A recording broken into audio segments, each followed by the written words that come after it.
So here she is in all her glory. This is my 1992 Foxbody Mustang. I've owned it for about 5 years, and I daily drove it for about 3 of those years. Every day, miles, miles, and miles on it. I got it with 75,000 original miles. It's up to about 100 now. It is original red paint, original white top, and also beautiful original white interior. And so a convertible flavor car was not my goal when I was searching for a Foxbody, but I could not pass this one up for the deal I got on it. It is a rust-free body, rust-free underneath, and it's gonna be a perfect candidate for what I wanna do for it. The car already has a bunch of trick suspension work and some cool rear end and brake work to get it ready for the V8 swap. Currently the car is a 4-cylinder automatic, so junk. It's boring, it sucked to drive, honestly, I hated it. But suspension-wise, this car is awesome. I have it dialed in great for what I want to do, and I have fully adjustable stuff, so that's perfect. I have a 6-point cage and subframe connectors that are going to go into it as soon as the motor does, so it can stiffen up that convertible body that flops like a noodle. But this is the perfect candidate for that swap. So let's go back inside, get to working on the heads, get them ready to go on the motor, get this car ready for some fun in the spring. Alright y'all, here's the cylinder heads, so let's get down in here in the first cylinder and immediately focus. Immediately between the two valves you can see that breakup of the aluminum there. Now I'm hoping I'm going to just be able to file that off and not lose valve seat. I mean, I'm going to do it. I'm going to reseat the valves and then hopefully it doesn't lose compression. Combustion chamber, oh man, words. The thing the intake gases go through, yeah, it looks good. Exhaust. Looks good. You know what's funny? You can see that little nick down on the... right there. And yeah, I don't know what that's from, why it's there. It's in a couple of them, but not all of them. Casting flaw, I guess. Alright. Everything, there's another, this cylinder's got that same issue in the middle, but otherwise I think I'm checking out good. Looks like all 4 of these ones have that issue. Yeah, valve seats, they're okay, but yeah, so we'll get in here and get to work. I'm gonna start with the Dremel, I believe, try to get that broken metal in between the valves smoothed out and get the chunks out there so they don't go down the cylinder right in the power maker, and blow the new motor up. Ran into the barn to grab a few tools and well,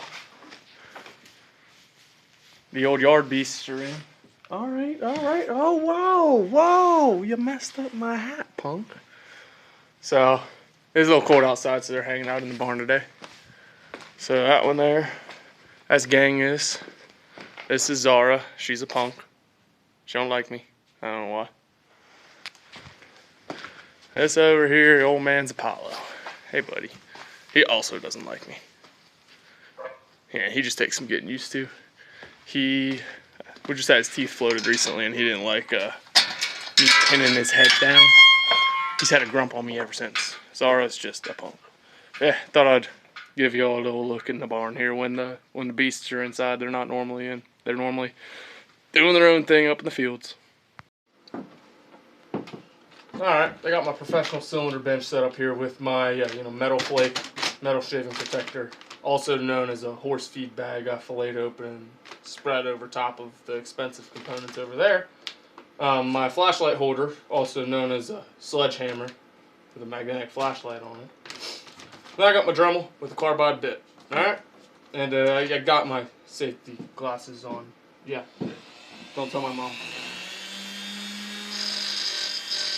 So I'm being very careful not to hit the valve seat, even though I'm going to resurface them. I just don't want to get close to it. I'm just taking off that broken off metal.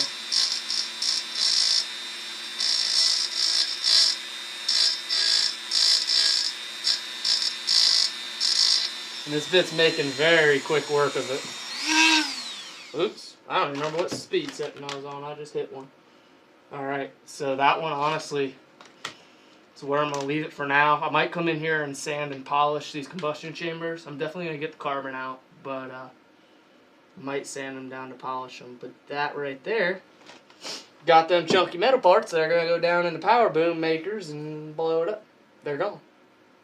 Poof. Obviously, I got to clean the heads one day. Let's move my professional light stand over. Working flawlessly, I might add.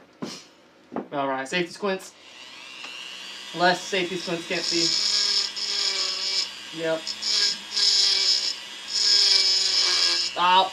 Eyeball.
Alright, that went way quicker than I thought. Most of the time was just trying to smooth out the radiuses to not let there be any hot spots. The chunks of metal came off right away. So, can't really focus on it. And it is rough right now because I just used a carbide bit. So I'm going to get some sandpaper in here and clean them suckers up. I don't even know if I have some right now, so that might be a tomorrow project. But for today, I can sleep peace of mind knowing nothing's going to end up hitting down on a piston. Move on to the next one maybe. So after a little bit more inspection, I am going to come in here and do some porting work right here. That ledge on the intake valves, I don't understand why that's there. So I'm going to take that off and then reshape all of this back into it. As far as that one goes, I'm going to leave that there because with the air coming in and the way that valve is, I'm thinking that might cause an equal transfer of the air, but I don't know. I may take that down after a little more brain thought. The exhaust actually looked good, minus there's some casting flaws. Intake has it too. Right here you can see that line. It's actually a casting flaw that I might try to take out as well. So I'm going to play with these for a little while longer, see what kind of trouble I can get myself into. Alright, so I think I showed you guys that lip earlier. It's in some of the exhaust ports. It almost looks like where a valve would contact, but a valve doesn't go that way. It doesn't go down into the port. So I just took one of those out. It went well. So now I'll film me doing it, so you guys can see when it goes well. No, I just forgot to turn the camera on a second ago. But you'll see my focus. It's tiger-like.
let y'all have a look at the one I just did. So that intake port versus this intake port, you can tell that one's a lot smoother. Now I still got to get in there, final sand it. Thing is, fellas, if you notice your intake ports, they're not smooth to begin with, and there's a reason. Your intake ports are gritty like that to atomize the fuel that comes in, especially with a carburetor. So while your exhaust ports, you can have them suckers smooth as glass. Don't matter. Intake ports, you want to leave them rough. So as far as that part I just hit, I'm probably going to smooth it out pretty decent because it's at the very end of that intake charge. If I hit some other spots like that circular casting mark in there, I might try to get to. That I will probably leave rougher. But I'm going to keep working on these and give y'all an update in a little bit. Alright, I've been dremeling away for a while now, and I'll bring y'all in and show you what I've done. So, I used my carbide bit, and I got on in here. And you can see I took down that ridge on each one of the cylinders. Now, like I said, it's still rough. Actually, camera makes it look worse than it is, your easel. And you get in there with some sandpaper, which I don't have right now. And I'm going to get in there and smooth all that out. But the transitions in the metal itself are now very smooth. So that is all fine and dandy. I took down those two ridges on those two exhaust ports. Just those ones had it. And then I got in here with my fancy Dremel wire wheel tool. And well, there's no, it's just a wheel now. So need another one of them. But I was able to get all the carbon out of the cylinders for the most part, or the combustion chambers rather. So I got those down. So once I get these sanded down, it is going to be ready for valve lapping. And then these are done. I'm going to get in here with the Dremel real quick. And I am going to remove some of these ledges in the coolant passages. Well, yeah. You know what? I'm not going to do that because I don't want to promote any head gasket failure. So we're going to pass on that. She'll cool just fine. Not worried. I thought there were bigger ridges. So yeah, I'm going to move on to the other head. And then get them ready to get on the engine here. Good morning, y'all. Fiance bought me these coffee tangs. Like 33 cents a can at the discount mart. 2 cups of coffee. So I'm going to drink 3 of them because I'm an addict. Alright. So last night, stopped filming, but I got the other head torn all the way down, you know, springs, studs, valves out of it. Sadly, I found a bent valve in it. I'm not really sure how it happened. You can't visibly tell. I put it in a drill and spun it, and it's definitely bent. I felt resistance when I was pulling it out. Got a new one of those on the way. The exact same one that's in it, Trick Flow's valve, but it's actually not made by Trick Flow. I found the part number on it. But got one of those, no big deal. So today, I'm moving on to polishing up the port work I did yesterday. So what I'm doing is late night, I found me some things I needed online, alright? And thank gosh, Amazon has that one-day shipping, okay? This stuff was here before I was awake. So what I got, went out and got these. Yeah, everyone knows what these are. They're that little sanding thing that goes in the Dremel. You slide the paper over the rubber and you tighten it and they sometimes stay. Not really. Got those, and that's what I'm doing first to clean up the major divots from the carbide bit. Then I'm moving on to these. These are like Scotch-Brite wheel buffing wheels. So I came with 4 flavors of it, okay? So I got 120 grit, 180, 300, and 400. So I'm starting off with the 120, going in there.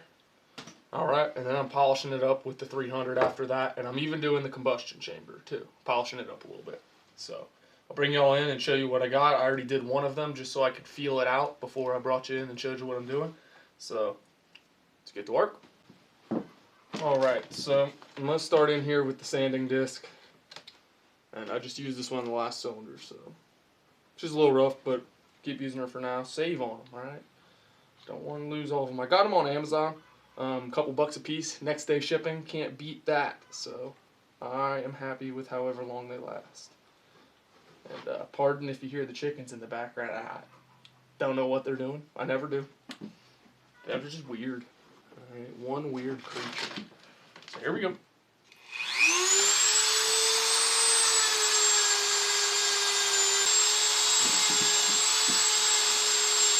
So what we're doing with this one is precisely watching every move to remove the ridges that was left behind by the carbide bit. So precisely watch everything you do, and yeah, you'll be fine. And then we'll move in with the finishing bit next and smooth out, polish it like glass.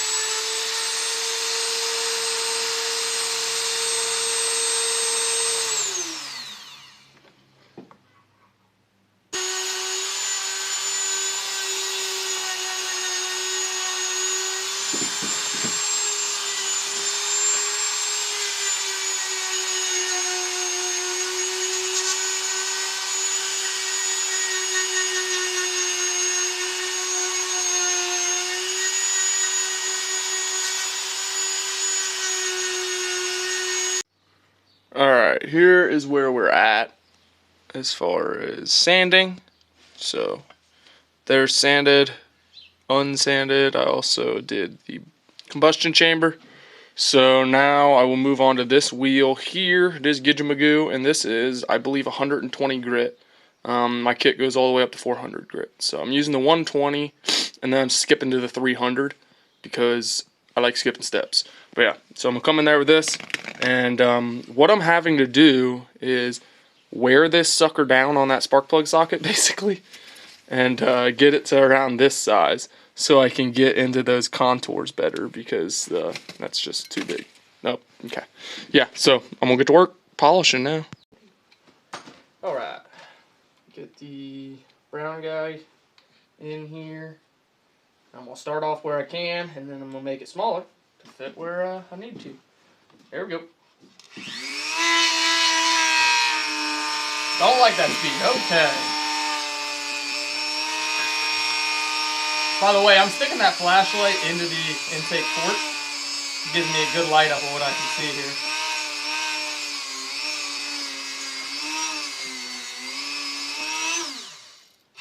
Whoa!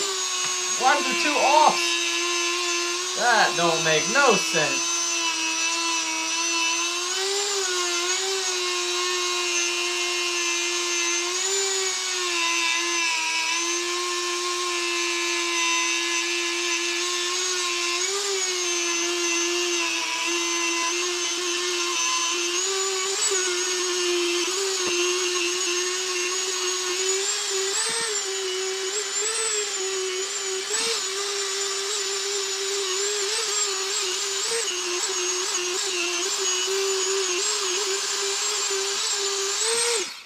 Alright, onto the. I need to start organizing these. Where you go? There was another one. It was here. Okay. Sure. Alright, we're gonna go on to the red one. This one is the 300 grit. I still don't know where that. There it is. Yeah. Alright, so those two used to be brown. They're now 30 aluminum. That's a color. Okay.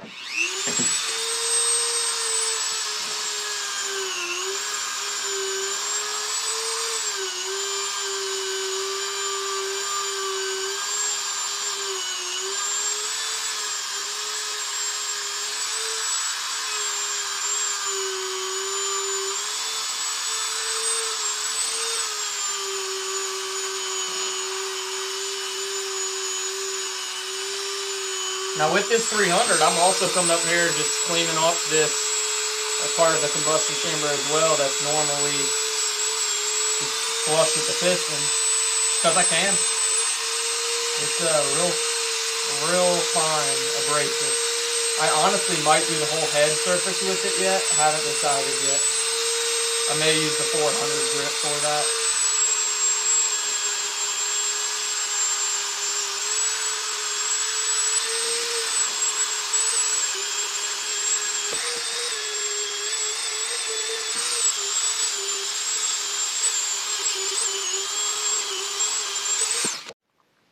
So here we are. That one good and that one good. I said this one's better than that one, so I knew that's going to be the case. It's going to get better as I go. But yep, I'll move on, do the rest of them, and get back with y'all on the next step. Because you don't need to watch me do this 8 times. So here we go. I'll be back in a minute. Alright, so moving on to cleaning the valves. Here we got a dirty intake valve, all carbon deposited. Here we got a clean one, clean-ish, enough for what I'm doing here. Don't need them spotless. Because that black line right there is going to come in there, and that's going to be clean when I lap the valves. So what I'm doing is I'm taking it, and let's get this clean one out of the way. I'm taking it, and I am putting it in the drill right past the line of the retaining ring. So I don't want to have that throw off the wobble here, or make it wobble here. So I'm taking some sandpaper. This is 150 grit. It's doing a good job of just getting that heavy stuff off. So this is the redneck lathe, okay? Works just as good as a regular lathe. Nope. But it's doing what I need. So cannot complain. Alright, got it there. Most of it's off. I saw metal. Came in with this blue Scotch-Brite pad. This is one I stole from the old lady. Non-scratch. Honestly, it should have the green scratch kind, but it's working enough for what I'm doing. That side's clean. Move on to the back side. Just keep at it for all of them.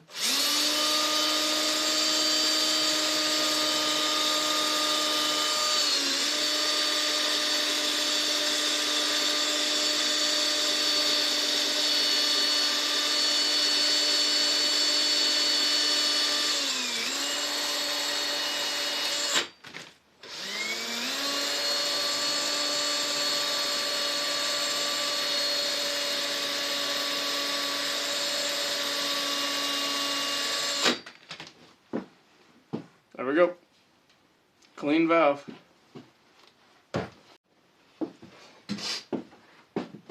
Alright, so I'm ready to start lapping the valves on this head in particular. So I got the head up on my professional head stand, not to be confused with a coffee can.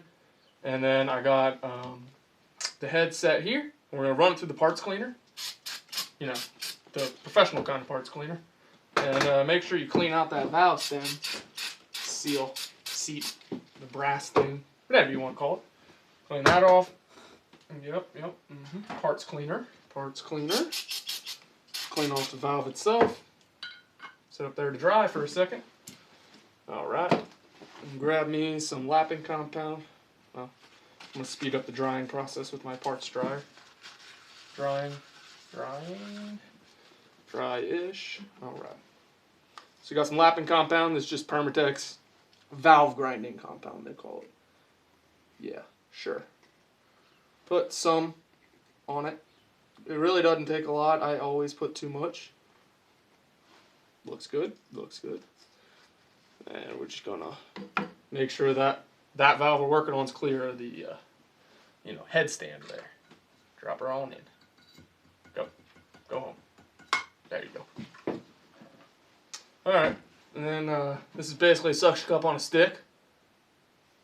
Okay, and they call it a valve grinder tool. Make it sticky. It tastes like rubber. It tastes like Harbor Freight. That's what it tastes like. Nope. Okay. Other one. That's what I meant to do anyways. And then... No! You stay on there. Technical difficulties here. Alright. There we go. Too much compound. I told y'all. It's just too much. It doesn't help that it's 30 degrees out, I think. This rubber is not being rubber. And I said I don't have heat in here, so I'll work with what I got. Right now, I don't know if I have toes. I'm really unsure right now. Yeah, that rubber is not being rubber. I already did one valve.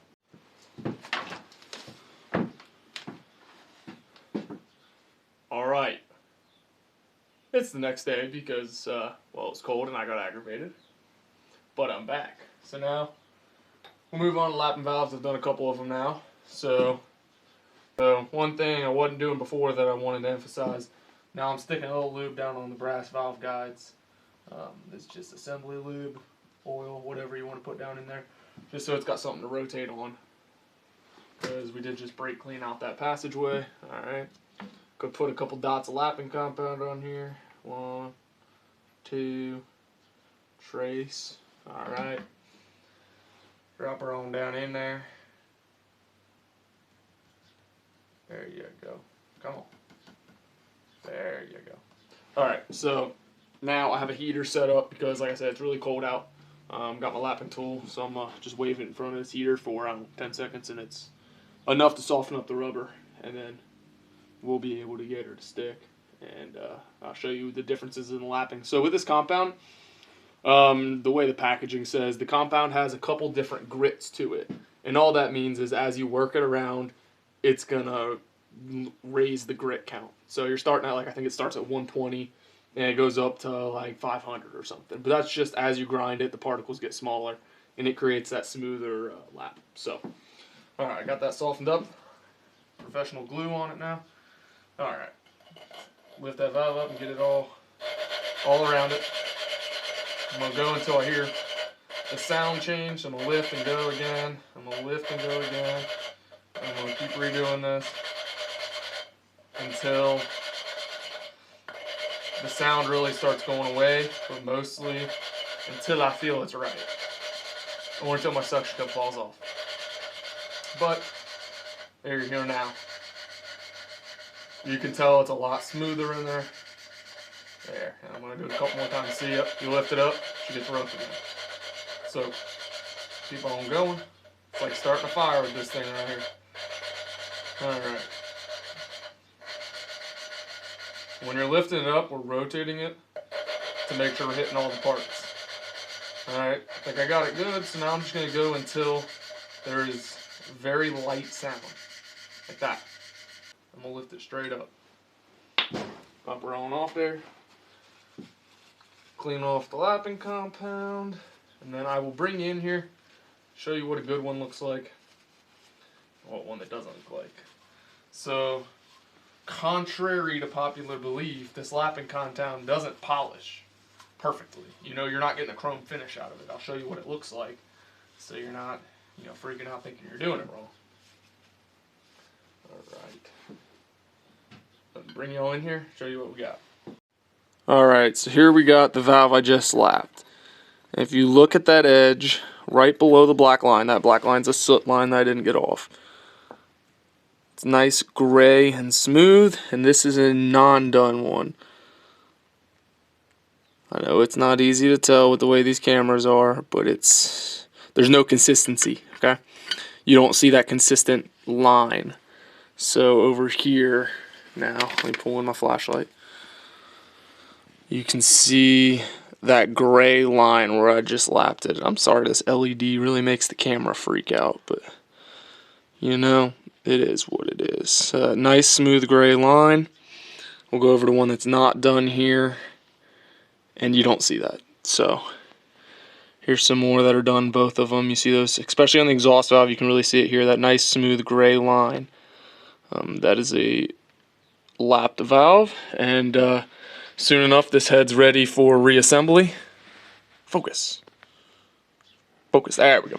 Soon enough this head's ready for reassembly. I will take it out, and I'm going to pressure wash the whole head first and make sure I get every bit of little metal grit out of there, because there's tons.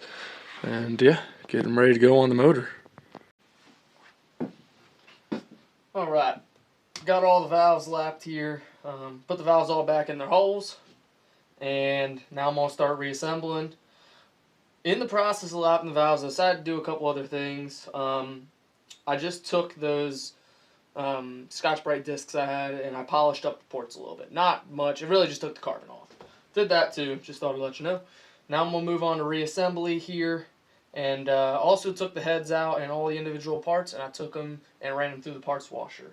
And what I mean by that is I ran to the car wash with a can of gunk and a 5-gallon bucket and set them all on a 5-gallon bucket, hosed them off with the pressure washer.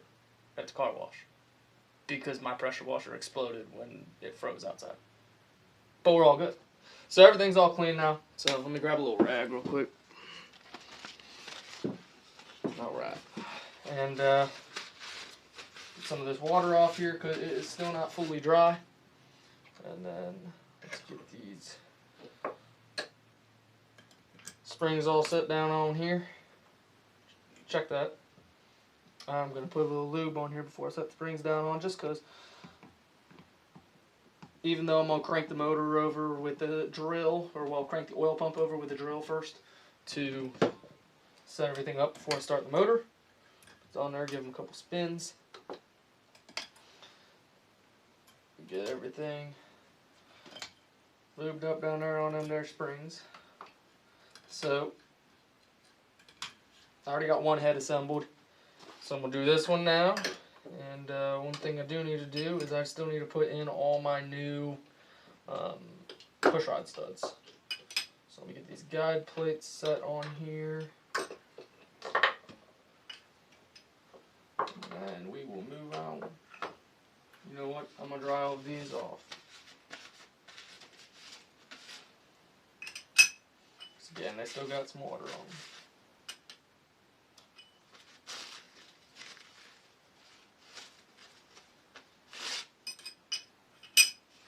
Okay.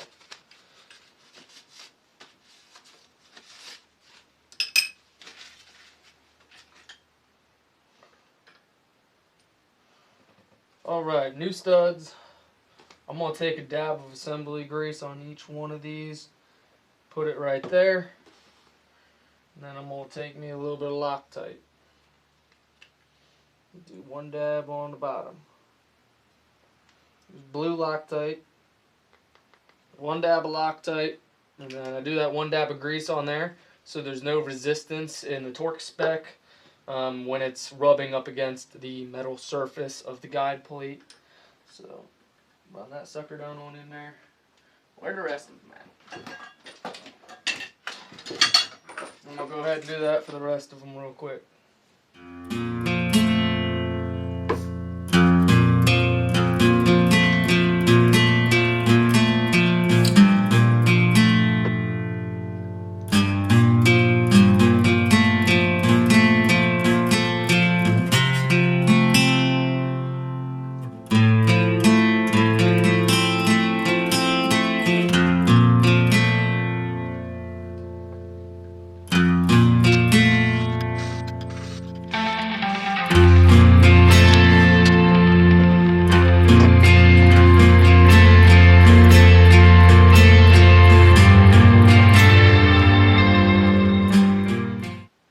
Alright, all the studs are in. I didn't torque them yet. I ran them down with the impact, but I didn't let the impact, you know, do impact things. Just spun it. So yeah, they're just lightly seated. It's enough to set the push rod retaining clips, or push rod, spring retaining clips, sorry. I'll torque them when it's on the motor because I'm not trying to run a 55-foot torque pound here with the head spinning. It's a mess. It's a disaster. Alright, we'll get started here and get putting them on. Where's all my stuff? If I can find anything. Alright, now this wasn't fun taking them off. Let's see how it goes putting them on. Where'd my Allen wrench go? Don't want to bust out the poly lock on there.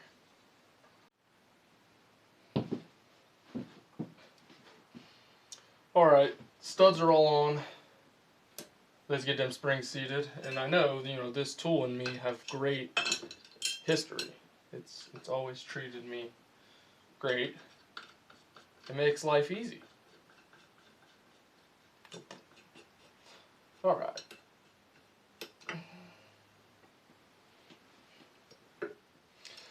Let's, ooh, one.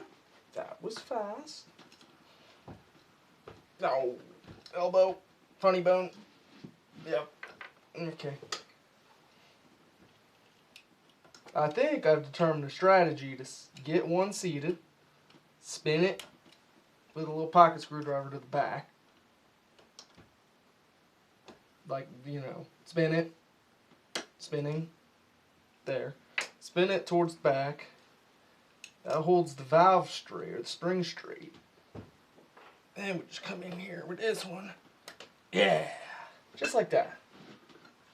Just like that. I'm gonna move on to the rest of them. And they won't work that easy at all. Last one, and I can't see nothing. Alright, that stays. Okay. I still can't see nothing.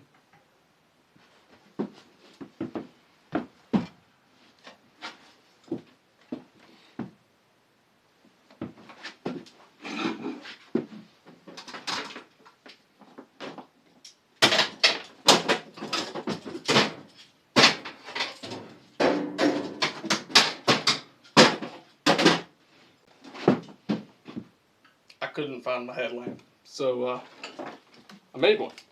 This will work perfect. It's a little bit heavy, kind of droopy.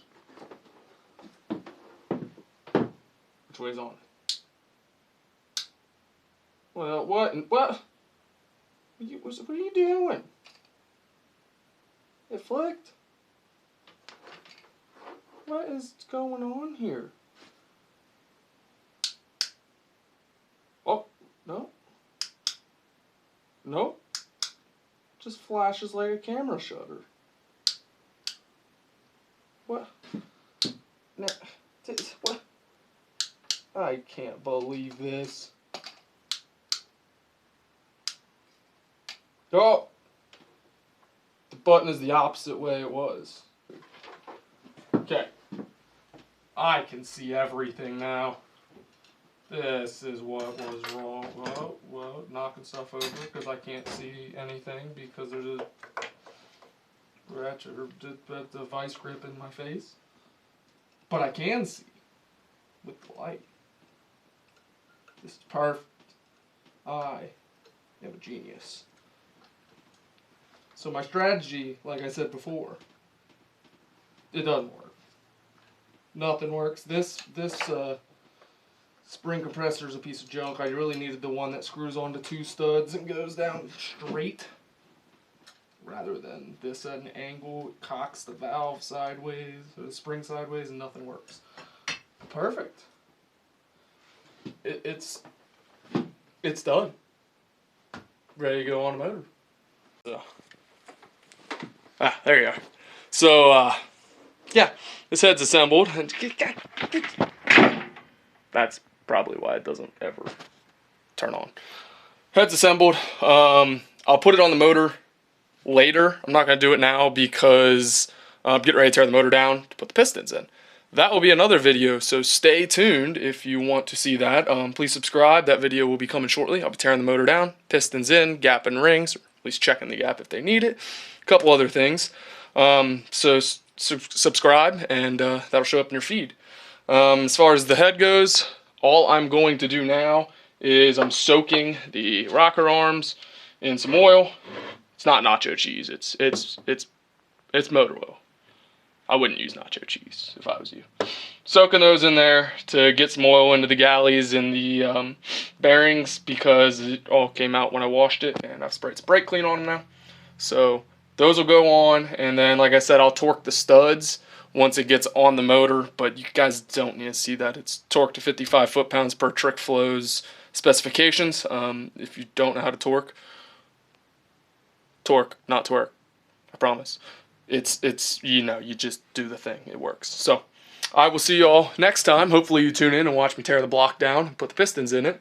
And yeah, have a good day, y'all. I'm gonna go inside and maybe get some real nacho cheese and watch Cops or something. I don't know. It's like 1 a.m. Have a good one, y'all.